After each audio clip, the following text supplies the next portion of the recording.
So first things first, Luana, how are you? Doing well. We are now at the end of the tour, so just a little tired, but everything's going well. So Yeah, what has it been like? Has it been as you expected it to be, and what has the response been to the new songs? I think very good. We didn't expect, I think, the response that we're getting. At least I can say that I never expect the response that we get. I always think it's gonna be less, and then I always get positively surprised by it. But yeah, it's going very well. We released like two singles that are very different from each other, like one that is more melodic and one is definitely more aggressive and fast and stuff. So um, with that, I guess we get a higher chance of more people to like it because then you're kind of like um, reaching different tastes. Yeah, and I think the interesting thing as well, especially when it comes to a second album, I mean, Echoes of the Soul was received quite well, and then you have an audience now, and people are listening, so now you have to kind of figure out, okay, how are we gonna kind of continue what we're doing, but also expand. So what was it like in the approach to a second album? We had songs that were already like not written, but riffs that were there since Echoes of the Soul that we just like didn't have the time to work on, or that just I mean that they were just too much. We had like these extra ideas and we just kept it for the second album. So it was very natural. It's nothing like we stopped to think and plan that the next album is gonna be Okay. this and like that. I just think it was very, very natural. We started writing the album around the time that we were still promoting Echoes, and um at some point we just realized we were done with writing and having all these meetings to settle the songs and talk about structures and riffs. So yeah, it's just a natural progression. We're always trying to play things that challenge us Mhm. in these new songs and for the next new album as well. I guess just always trying to push ourselves to do better than we did last time, but it's very natural, so we don't really have to stop and think about it like I'm gonna do this and that to make it harder. It's just like you naturally go to this place because you want to get better. Sure, and that word challenge is an important one, I think. And whenever I listen to albums like these, it's kind of, and that's particularly the drums in this case. I always think because of the double bass and everything, how are you playing this live for more than 5 minutes because it's so active and so energetic. So in terms of that challenge, what is your kind of how do you prepare for these kind of songs? That's a good question because when we started recording Echoes of the Soul back then, I could barely play like the Echoes of the Soul songs. Okay. And then after all this touring, the Echoes of the Soul songs are like so easy right now. And then with this new album, now that I recorded it, it was very difficult to record the new album because everything is a new challenge for me. But now touring, like I wouldn't say that they are easy by any chance, but Mm. it's getting easier because I'm getting used to it. Playing it every day. It's just about playing it every day, you know. Like never really stop playing ever. Like if you're not on tour, then you have to practice at home and pretend that you're on tour. So you don't kind of lose that stamina. I don't know, it's almost like a sport.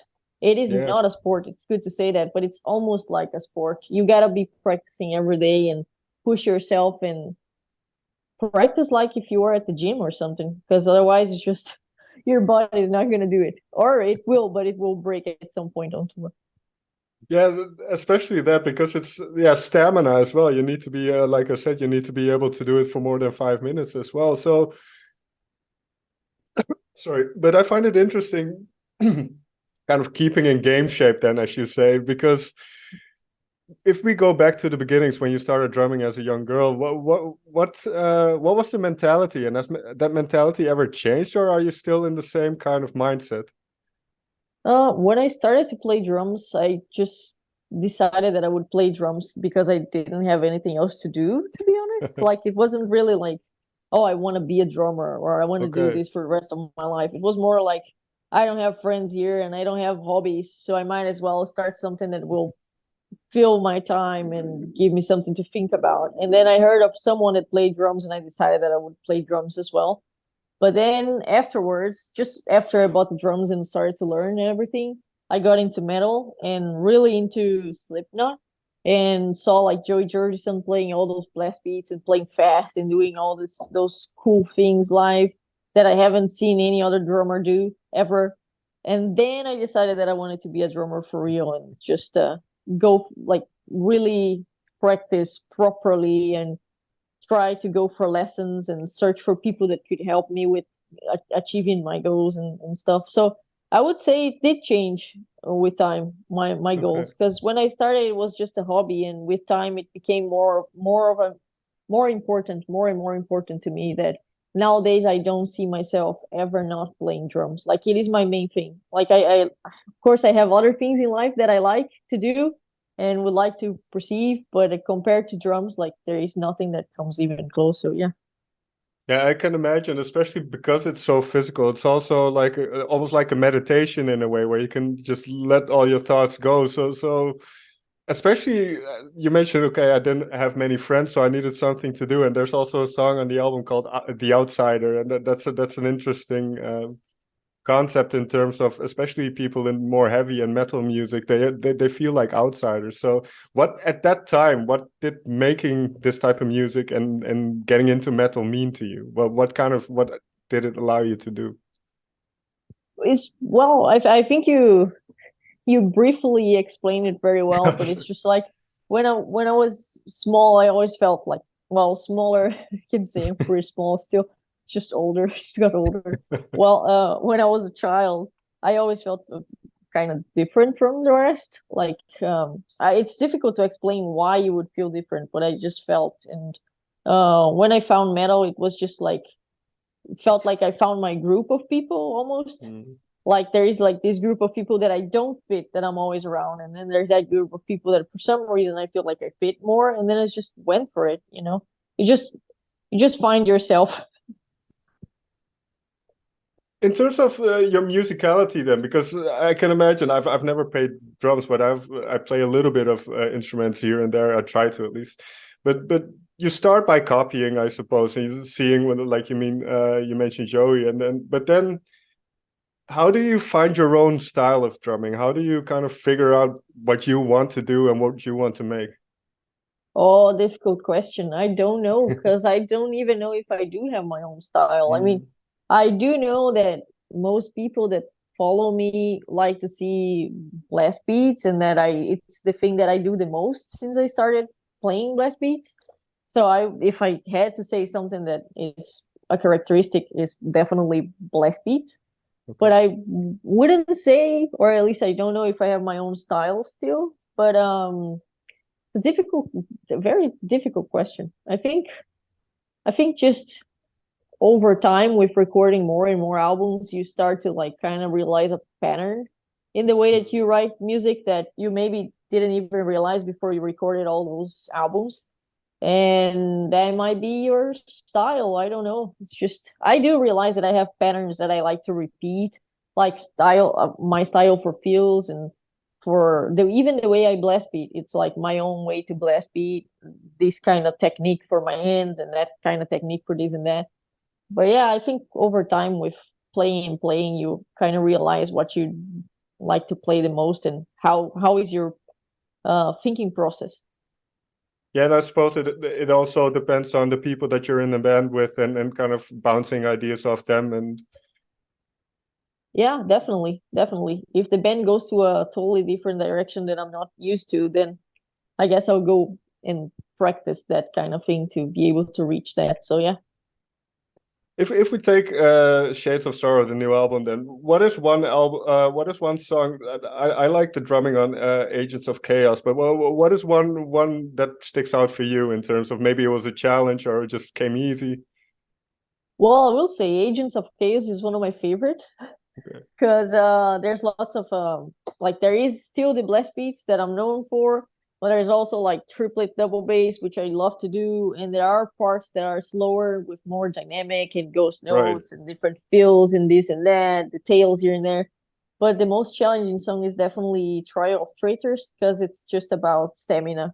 You got to play it over and over and over to be able to play that all straight and clear without any like you know you know It's just stamina. Yes. Especially when playing live, is there like a, because you mentioned sports, and this happens in sports as well, where you have this flow state where you kind of you're not conscious, but you're conscious at the same time, and it just go. Is that kind of, should I see it like that? I think so. I mean, when the songs are harder, I'm usually thinking hard about it, so I Okay. don't like lose myself. But if I'm playing like the easiest ones or like ones that are slower with slower tempos, it's just like you can be thinking about home and all the other things, like funny people in the crowd doing specific things or whatever. Is there one, doesn't have to be from this tour specifically, but is there one moment on stage that sticks out for you over the past years? I wouldn't say that there is one moment that sticks out, but one thing that I learned is that it doesn't really matter if it's like Wacken or just like a small club show, and you can really choose when you're going to play like super well or just like mediocre kind of playing. Like it just happens. You always want to play like exceptionally well, but sometimes that is gonna be during the club show with just a little bit of people watching. It's just how it works. But that's interesting, because from where you start, I mean, the crowds are getting bigger and bigger as well. Does that add something with in terms of interaction and how you feel on stage? I would say during club shows you feel more close to the energy happening, Mm. like close to the people and everything that's going on because well it's a small space and you're all there very very close to each other. And with these big festivals you're so far from the crowd and there's like this space in between the stage and the people. It's just like it's almost like you're doing something else and that you're not really connected to people, at least for me, because I'm even like back there, on the stage. So I'm very far from people. I'm just almost watching like it's something that I'm watching more than something that I'm interacting with. I find that interesting. I can make a question out of that. Is there a moment then on stage, seeing one of the other girls do something, or that you're really impressed by when you see them do it, or? I mean, I'm always paying so much attention to what I'm doing back there that sometimes I even miss what they're doing in front. Okay. But when I do pay attention because it's a song that it's slower or something like that, I do realize they're doing like head banging together, all very synchronized, which always impresses me because I'm totally doing my own thing back there. So it's very impressive to see when I get to see it. Yeah, definitely. When it comes to songwriting in general, then do you as a band discuss the themes and the topics that songs are about? We do like have an agreement about that. Like, for example, if it's a subject or a matter that is uncomfortable for one of us, we're definitely not gonna write about it because it represents the whole band. So it's gotta be Sure. something we all agree with. But yeah, but our vocalist wrote all the lyrics for this new album, and we all very much liked it, so we just went for it. Yeah. So what is one of Fernanda's lyrics that you were really surprised or impressed by? I'm I don't know if I have a specific one, but I really like the way that I always get impressed because I don't have the ability of writing lyrics at all.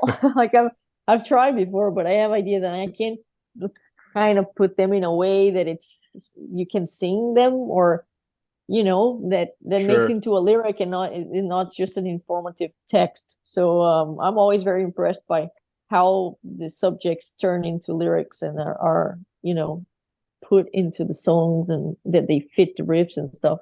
So yeah.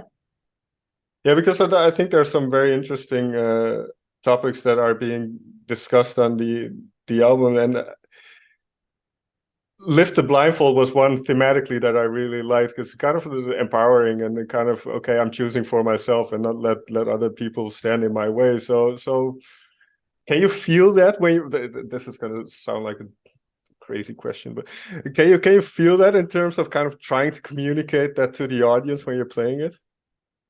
I think Fernanda, our vocalist, can feel that. But me as the drummer back there, I'm so worried about playing on tempo and keeping up with the blast beats that I don't like when I listen to our album at home or in a platform or something, then I do pay attention to that and I can see like the whole yeah, the entirety of the thing. But when I'm Sure. on stage, it's I'm barely paying attention even to my guitarist or anything. I'm just trying to do my job properly. I think it's something that you just realize when you're listening to yourself um, in some other way, not while you're playing. While you're playing, it's kind of difficult to pay attention to that. Now, when it comes to music, because one thing I find quite interesting is how music is, or art in general, is perceived these days. During COVID, there were a lot of conversations about the value of art or the value of music, and for you, what are your thoughts on that? How do you, because some people think it should be free, some people think, how do you feel about what art should be? Tricky question again. You have some good questions, I must say. Some of I'm them I sorry, never. I make it a little bit too complicated. No, sometimes. no, it's cool. It's cool. I never heard them before, so it's nice. I gotta think. I don't have like Okay. an answer ready in my mind. I gotta think about them. I don't know. I like a lot the fact that nowadays you can listen to music and choose the ones you like before you buy them. But I think it's just about people realizing that they gotta support this scene still. Like I don't know how to explain. It's something that people have to know sort of thing. Mm, Like you can't just consume art forever for free nowadays if you want to. The way the internet is, you can just sure. download movies for free and download pirate streaming platforms, and you can just pay a little bit of Spotify every month and just listen to absolutely every fucking thing you want. Right. But I think if you like art, if you're involved with art, you don't have to even be involved. If you just like art and you realize that you consume it a lot and it's part of your daily life, I think it would be nice if people understood that they gotta support it in other ways as well by buying merch and buying CDs, vinyls, cassettes, or whatever it fits to you. Because I know like for example, nowadays I don't have time to be listening to vinyls anymore because I'm so much on tour all the time that I Sure. don't I don't have time to go home and put my vinyls to play. But I do it. I support art in other ways, like buying tickets every time I'm not on tour or buying merch. This is the thing that I do the most. I buy so much merch from the bands and Okay. different kinds of merch as well because bands are releasing everything nowadays. So yeah, it's nice that you can consume art for free, and I don't think that should change. That is awesome. Also for people that don't have money to be paying for art all the time. But if you're consuming it a lot, then maybe you should think about supporting here and there when you can, because Mm. it's positive for people that are making art. Yeah, I think it's very important. And I have two final questions then. The first is you mentioned trying to buy tickets and go see shows when you're off tour. So what's the latest cool show you've been to? Ooh, the latest one. It has been a while. Uh, the latest gig I've been was Incantation in Okay. Stockholm. I was there just watching, but it was really cool. One of the best shows that I've seen from them, even. Okay. And is it inspiring to see? Because I'm a consumer of music. I'm not somebody who makes it. So for you, who's kind of in the creative side as well, is it different when you watch people perform live? Are you just focusing on the drums, or I'm focusing a lot on the drummer, of course, because always on the drums. It's always gonna be like that. I'm always trying to see what's the gear and what technique they're using and this and that. But I think uh, nowadays I'm touring so much that it's even weird to go to a gig and not have to load in and load out and sound check. It's just you feel a bit lost, even that it's so much time for enjoyment that you feel a little lost. You don't have to be dealing with the gear. It's kind of weird, but it's very nice. I'm looking forward to do that very soon. yeah, is it one more show, or are you going away later as well? Two more shows and then Okay, we're having some free time. Okay, that's good. So my final question is: you mentioned the merch and that whole culture, and I think especially metal fans are very involved. They buy merch, they buy a physical copy of the CD. They have you see everybody walking around with those T-shirts. So how do you see metal fans? Well, what do you make of metal fans? I would say from like I don't participate in other music genres to really like be able to judge what they Sure. are doing, but looking from like an overall view, I would say that metalheads are the ones that are supporting the bands the most because we are not only supporting, at least most of us are not only supporting the big bands. I guess like other different other crowds are doing, like I don't know, Sure. publics. I don't know how. Yeah, I don't know how to describe this in English. I'm sorry, No, but but I get what you mean. yeah, other types of fans. Like I guess most genres, they're just supporting like these big artists that get to a mainstream place. And Mm, with metal, you find like lots and lots of people that are really interested in the small bands and to keep up with what the underground is putting out and new releases and everything that is coming up. I think it's one of the few music genres that are really going for it. I know that there are others, like I'm not saying it's just metal, but sure. metal is definitely one of them, and it's huge in this thing of following new bands and following the underground scene, which I think is awesome. Yeah, that's something I've noticed. I've been doing this job for 10 years about now, and that's what I've noticed that metal fans are really, if they're a fan, they're really a fan, and they'll stay a fan of that music, you know. So it's I can't remember, but I heard a couple of metal people say, artists say it's a way of life. You kind of you either you go for it or you don't. It's Yeah, and we don't even go for like mainstream bands to be fans. Sometimes we're like huge fans of super small bands, which is my case. Sometimes I'm like this huge fan of a band that has, I don't know, 200 followers on Instagram, and it's just the way it is. One last question then. If you had to recommend a band to us right now, who would you pick? Cool question. I don't know if this is pronounced like that. I assume it is, but there is this death metal band from Canada that I'm listening a lot called Hedonist. I don't know if this is the pronunciation. It starts with H. Hmm. I definitely recommend that band. They're awesome. Also, yesterday at a festival, I watched Frozen Soul live for the first time, and it was one of the coolest shows I've seen live. They sound so fucking good live, like it's a record, but live, impressive. And there is this other band from the US called Aberration. I Hmm. also don't know if it's pronounced like that, but it's an awesome death metal band, and I definitely recommend them. Well, I'm gonna check them out later today. So, Luana, thank you so much for taking the time to talk with me.